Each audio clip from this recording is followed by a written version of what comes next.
disaster. She is the campaign organizer for Iran Solidarity, which has been formed in July 2009 to mobilize support and stand with the people of Iran against the Islamic regime of Iran. She is also spokesperson for the One Law for All campaign against Sharia law in Britain. Maryam Namazie.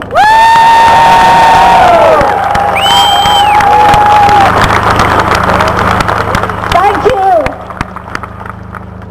We are gathered here to show our opposition, not just to the Pope's visit because it's state-funded, but to show our opposition to his views and also the adverse role of religion, not just in private life, but particularly in the public space.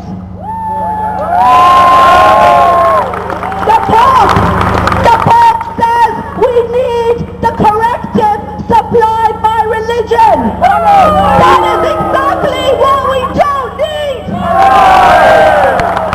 Look around, everywhere. You see the murder and mayhem supplied by religion.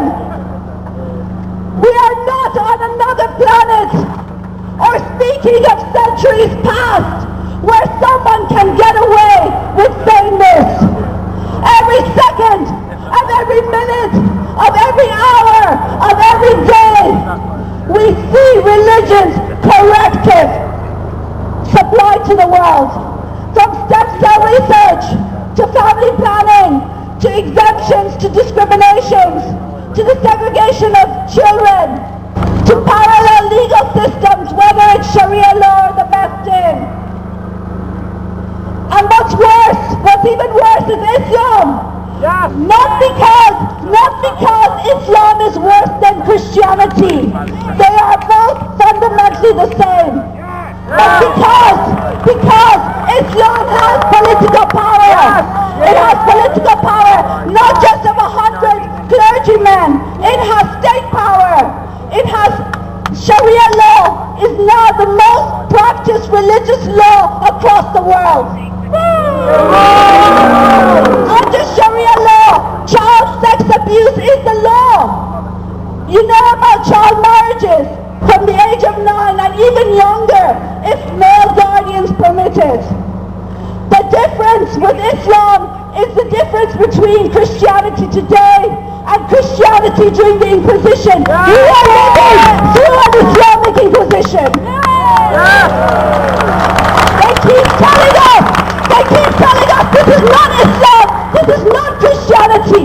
Why are you telling me? Go tell the Pope and go tell Ahmadinejad.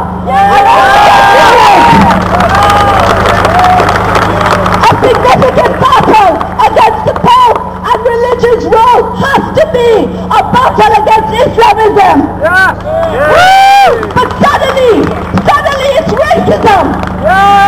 Isn't it actually racist to say that millions of people deserve nothing better, that they deserve to live under Sharia law?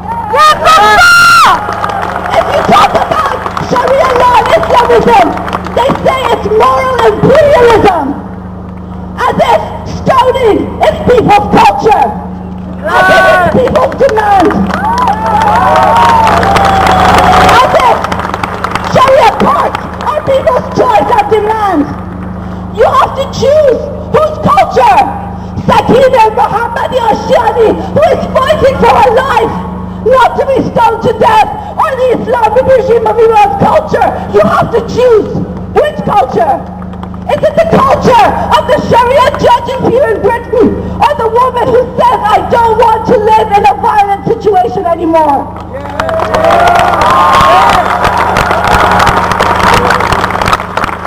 It's not people's culture. It's not women's culture. It's the Islamic regime of Iran's culture. It's Islamism's culture. It's not mine. It's not yours. This is not moral imperialism. It is a moral imperative. It is a moral imperative to speak and intervene on behalf of humanity. The Pope speaks of secular intolerance. There is nothing more intolerant than religion.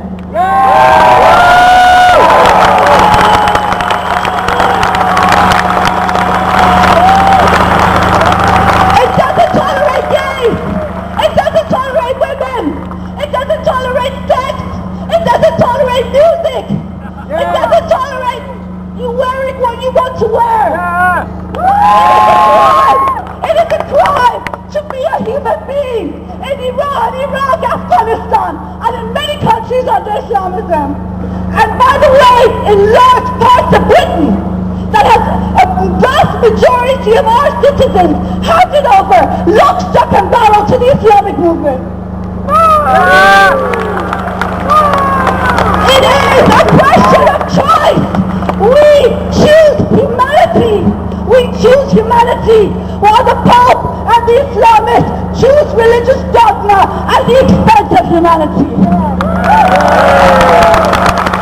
If they think this is secular, aggressive secularism, they haven't seen anything yet.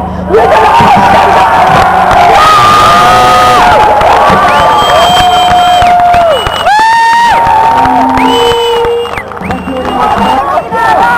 I also ask you to say, stop sterling now! Stop sterling now! Stop sterling now! Stop sterling now! Thank you, Maryam Namazie.